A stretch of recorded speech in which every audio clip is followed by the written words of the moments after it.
សួស្តីបងឥឡូវខ្ញុំ review ពីក្រាស់ទៀតទេព្រោះអីដែលសារ review នោះមកពី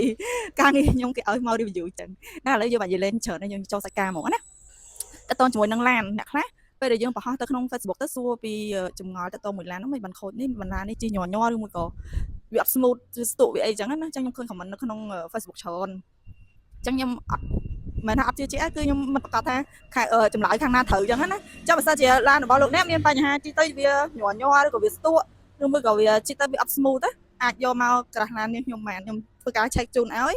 ដោយតម្លៃគឺតាមជាក់ស្ដែងអញ្ចឹងណាហើយមិនបាច់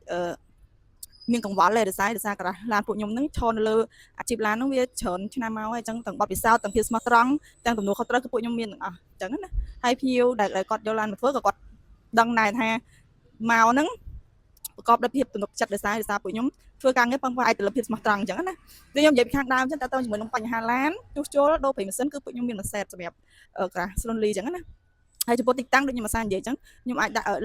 link នៅលើ description ឬមួយក៏ខ្ញុំអាចនិយាយតបហ្មងថានៅទល់មុខបរិយាប័ន្នលីជាប់ជាមួយនឹងកណ្ដាលសាឡននៅឆ្ការដូងណា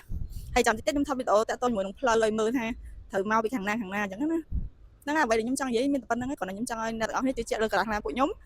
ធ្វើការដោយភាពស្មោះត្រង់សាមគ្គីភាពហើយនឹងទំនួលខុសត្រូវអរគុណច្រើនជំរាបសួរបងនេះគឺជាទីតាំងរបស់ពួកខ្ញុំគឺជាឋានសួគ៌នៅទល់មុខកណ្ដាលសាឡននិងនៅទល់មុខបរិយាប័ន្នលីយើងអាចជិះពីស្ពានការដងបាត់មកឆ្វេងតាមការសាំងតូតាល់បានណាអរគុណបន្ទាប់ពីយើងជិះមកដល់ហើយយើងឃើញផ្លាកហ្មង SL នៅពីមុខចឹងណាហើយនេះតបមកយើងចូលមកបាត់រៀងយើងទៅពីកណ្ដាលសាំងតូតាល់ទីមកត្រង់មកតបមកយើងមើលខាងឆ្វេងដៃ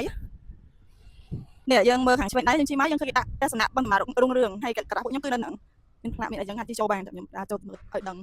គេថាដាក់ SL សុនលីចូលចឹងណាចាប្រភេទបាត់ហ្នឹង